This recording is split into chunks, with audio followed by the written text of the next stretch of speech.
Alright, here is the video review for the ThreeZero accessory set for the Infinity War Mark 50 Iron Man that they did. Iron Man here is lit up. We got a whole bunch of accessories now for him. On top of the ones that came with him, all the small blades and things that came with him. Now we've got some light up and cool accessories from later in the film. Now, we're going to do the non-light up versions first. He's got a couple of different shields. He's got a large shield and a small round shield, as well as a long sword arm. So I've already popped on the grabby fist from here, and it's just a matter of, because this is a softer plastic, you can kind of snap the shield into his hand so he can hold the bigger shield up like a body shield, or you can have him hold the smaller round shield. Because it's round, it's less concerned about orientation. So if you want to have his fist normally, he can go to small round shield. He also has, we'll go ahead and pop the whole forearm off here, because he also has an attachable, and always make sure that each thing is keyed. There's a small little tab, so make sure you're going in on the right arm. So now he can have a sword. If you give him his other holding hand over here, you can have a sword and shield type of look going for him. And those are all very nicely done. Same paint and finish that you would expect from ThreeZero, matching their base Iron Man figure here. But those are not the coolest accessories in the bin, because we'll go ahead and, I guess we'll just leave his arm off for right now. But we've got the shields, the sword, and now we get into the fun stuff, because there is a repulsor arm. It is keyed to work on either arm. We're just going to keep replacing the right arm here for the time being for these single weapons. To turn it on, he has this little panel on top comes off. And then there's a little button inside here that you can push. You just push it, and the LED lights up. Oh, I pushed it trying to get the piece back on. There we go. There we go. And then you can attach it to his arm. This one can attach to either forearm. And now he's got a repulsor cannon, a cool glowing repulsor cannon. Now, each piece of this takes 2 AG1 batteries. I had a bunch of them. I bought a bunch off of Amazon. I think I bought like a 50-pack off of Amazon back in the day. So I had enough. Now, for the accessory set, to have everything light up at the same time with all have batteries in it, you'll need 28 AG1 batteries. If you're getting the accessory set and this Iron Man at the same time, you're going to want 32 AG1 batteries total for everything to be able to light up and do it. It took me about half an hour to get all the batteries in. But yeah, so there is one, that's just an FYI for getting it. So there is one repulsor blast. We also got this big repulsor cannon over here. Again, pop off this little panel, or actually it's the whole panel on top. This one's set a little deeper in. You may need a small spudger or small tool to get in there to get that little button for the LED. Oh, there we go. I got it. That's the first time I've been able to get it without doing it. So you see it's got a cool little LED lighting up all these bits. Snap that up. Had it going on backwards. Snap that back on. This one's also, this was actually keyed for one specific arm, or at least it goes in one way. You can go on either arm, but it faces a certain direction. So we'll go ahead and pop this arm off. Come on. There we go. And then we'll make sure this is going in keyed properly. And so now he's got 2 glowy repulsor cannon arms coming at you. But wait, there's a whole lot more. So we'll leave the forearms off now, because he also has 2 pile driver arms. Again, these are keyed specifically for arms. So let's go ahead and pop these for his arms to go on the right way. So make sure you're putting them together properly. We'll get him to stand without these on. I'm going to go ahead and turn these other LEDs off just so we don't burn them out here.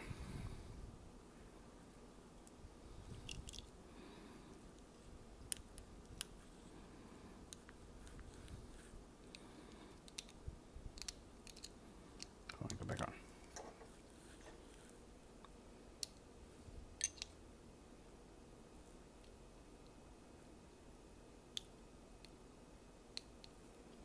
All right. those are off. The pile driver. The pile driver on the outside, the keys pointing toward it, you will find this little side panel here pops off. Actually, oh, and actually it's on the inside of the arm, so the key's pointing away from it. You got to get in here, this little red pronged piece. It's not the whole side panel. There we go.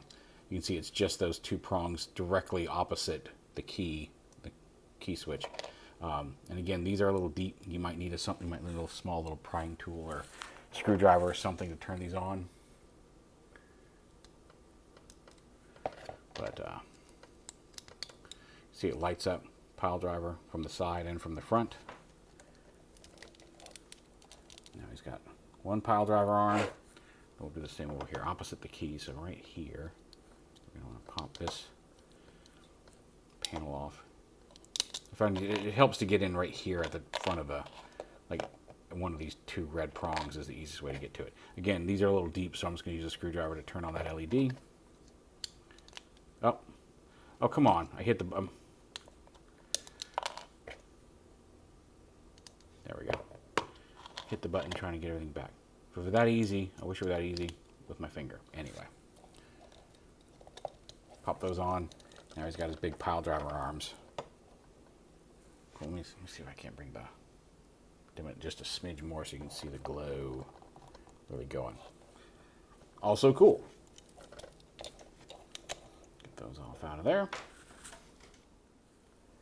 And then the next set of weapons we got here is he's got dual. You can see his hands, his fists in there. Again, these go on specific arms. He's got right and left fists with his repulsor cannon type things, and it's the same type of thing. Pull off one of these, turn on the LED, and snap that back together, and you can see it's glowing top and bottom there.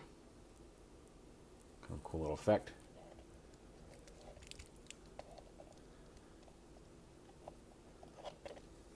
And then same over here, turn on the LED, pop them back together. These batteries may be dying because they're a little dimmer than this one. That's fine. I got more. All right, there we go.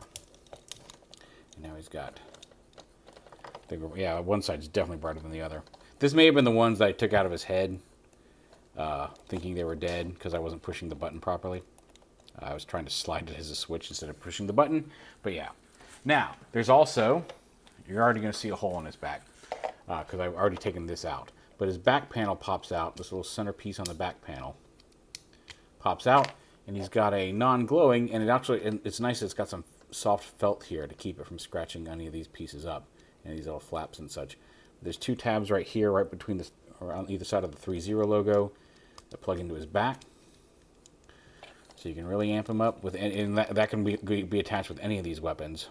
But, and here's the cool part, he has all four of his big floaty behind him things. Now, as well as a framework to hold them up both on his figure and works with the stand as well. I'm going to show off how each one of these takes 4 batteries, 2 on the top and 2 on the bottom, and I'm going to show you how to turn these on. It's the same process on all 4 of the arrays. You see there's two big arrays and 2 small arrays here.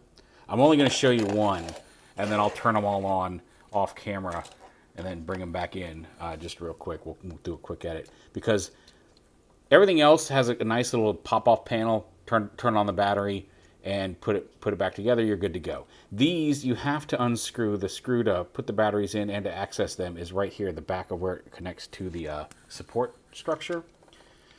But so to turn on these, you have to open this up. And you see there's 2 battery assemblies here, LED assemblies with the batteries. This is where you put the batteries in. You want the flat side facing out. On all the ones on all the circuit boards you put in, you want the flat side facing this top part of the battery compartment. But then you can't even just open them up and push the buttons. You have to pull these out, push this button right there, and then reattach it in here. The button goes in the top part. There's a couple little clips on the top and bottom of this opening that you kind of rest it in there and then snap it into the... It's not a hard snap, but just kind of clip it into Sometimes it doesn't even snap, but clip it into there. And then get the other battery thing, turn it on, push the button.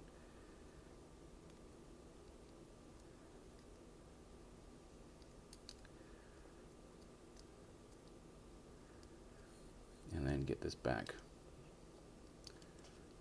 There we go.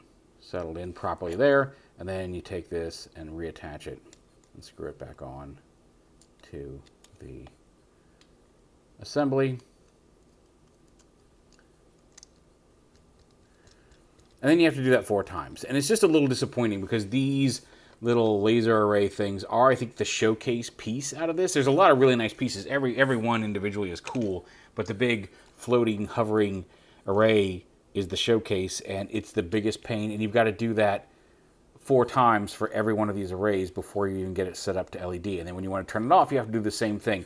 Whereas all this other stuff, like, I don't even have to detach the arm. If I want to turn this LED and this arm off, I just pop this panel off. I can go right here and hit that button, and now I'm saving batteries.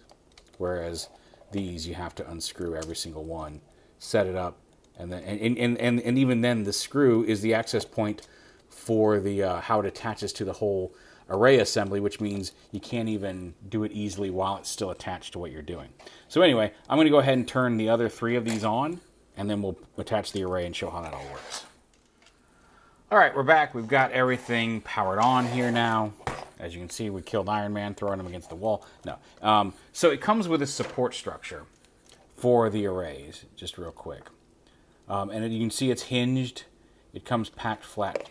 Iron Man, your foot needs to stay flat, please. We'll stand you up in a minute. So it can hinge here on each side. There's a hinge here and a hinge here, and this is where you're going to attach the things. This also plugs into the back of Iron Man where his stand would normally plug in. Now, that's not a concern. You can see it plugs in right back here. Because on the stand itself that comes with the Iron Man figure, I didn't dig it out today. Not dig it out, I just didn't take it out of the box today. It's right over there behind me. I could have. But you can also take the stand, you can take the square adapter off the stand, and it plugs right back in here. So you can use this with the display stand to either have Iron Man having the repulsors attached to him, or if you want to have them standing off to the side separately floating, you can do that as well. Like they're in a support structure. But yeah, so each of these, you put the big ones on, snap on here, and then the smaller ones on the end.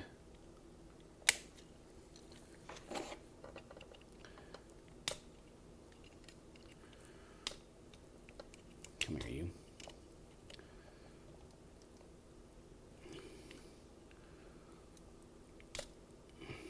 Come on. This just does not want to. There we go. And then down here, and you snap them on with the thrusters facing down. That's how they hover. But yeah, so they're on ball joints, and they're on these hinges. So you can have him, if you want him to sit farther behind him, you can do that. You can bring him around like that. But like I said, you can have Iron Man with all of his repulsors up and firing like that, attached. You can also, like I said, you can attach this to the stand without it and have him just be full armored up, powered up, and really cool. Like I said, it's a fantastic set. Let's see if I can get him to stand here with these attached. They are a little back heavy, but maybe if we bring them around some. Let's see if we can bring them so they're not as far back weight-wise. Let's see if we can't get them to stand with these. But like I said, on top of the hinges here, and you can loosen those hinges with the screw on the bottom. You've also got some arrangement there on the ball joint where they attach as well. So try to get these straight out to the side here.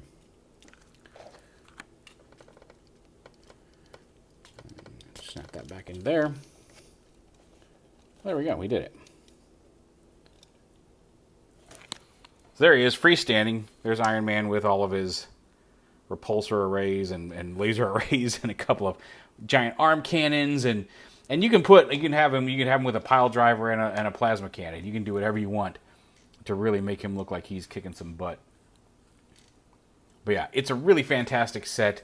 It's a really nice, if you want to go above and beyond the accessories that came with the original figure, it's really cool. Like I said, my main drawbacks are the fact that not only do you have to unscrew everything to turn on all the lights in these arrays, you have to do it 4 times. And when all the other pieces are pretty simple, pop off a panel and fire it up, it's slightly annoying. This one actually is upside down. The thrusters are up top, but that's, again, if I was really concerned about it, I can just flip it around and there we go. We're all fixed. But yeah, there is, let me see if I can dim this some more just to really get the glow effect going. There we go. Look at that. Whoa. Anyway, Iron Man's kicking butt. He's doing it thanks to ThreeZero and their accessory kit for the Mark 50 Infinity War Iron Man. Definitely worth picking up. If you're collecting these figures and you like the way they look on the shelf, this adds just a whole bunch of cool stuff to an already cool figure. Just remember, you need 28 batteries for this accessory, 28 AG1 batteries for the accessory set alone, 4 more if you want to light up the chest and head of Iron Man, so you'll need 32 total if you're getting these together. But other than that, it's a nice set.